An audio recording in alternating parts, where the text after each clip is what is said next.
Nakakarating rin pala mismo sa kapusohang na si David Licauco ang ilang articles na tila siniship sila ng kapamilya award-winning actress na si Catherine. Sa katunayan nga raw ay nagulat at kinilig siya nang mabasa ang mga ito. Magugunitang nag-umpisa ito nang makitaan sila ng chemistry at kilig factor ng magsama at magtabi sa naganap na body of work underwear fashion show kamakailan lang. May mga pictures ding nagkalat sa social media kung saan kitang-kita kung paano sulyapan at titigan ni David sikat. Personal pa nga itong nasaksihan ng bandera dahil malapit lang ang upuan ng kanilang team sa stage ng event.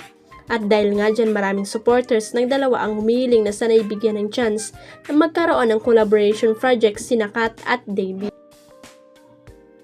Anyway, na-interview ang hang aktor ng ilang entertainment press sa isang event at naitanong siya kung anong reaksyon niya tungkol sa tila pagtatambal nila ng kapamilya star.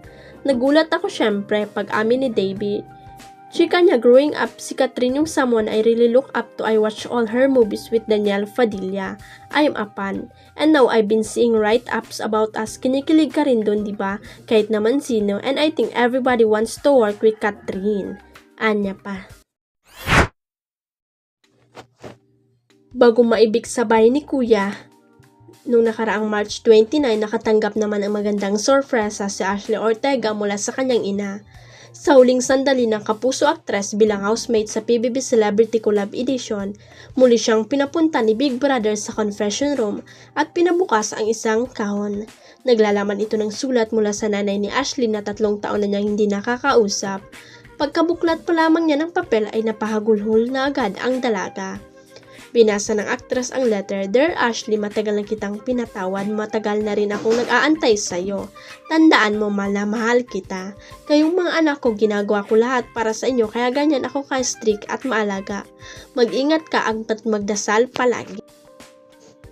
Binasa ng actress ang letter, Dear Ashley, matagal na kitang pinatawad, matagal na rin akong nag-aantay sa'yo, tandaan mo, mahal na mahal kita. Kayong mga anak ko, ginagawa ko lahat para sa inyo kaya ganyan ako ka-strict at maalaga. Mag-ingat ka at magdasal ka parati. Love Mama, ang kabuuang mensahe ng nanay ng dalaga. Answered prayer para kay Ashley ang message ng kanyang nanay dahil nabanggit nga niya sa loob ng bahay ni Kuya na umasa siyang nagkakaayos din sila ng ina sa tamang panahon. I'm happy that she's watching me and sana po talaga Kuya paglabas ko dito, magkita po kami pero nagpapasalamat ako na hindi siya galit sa akin, sabi ni Ashley. Matatanda ang nagbukas ng kanyang salubin si Ashley tungkol sa samaan ng loob nila ng ina, na itanong sa kanya kung gaano kalaki ang sakit na naidulot sa kanya ng ina. Sobrang sakit ma to the point na I left because hindi ko na kaya talaga. I know I caused you so much pain when I left because alam ko ring binuhos mo rin yung mundo mo sa akin.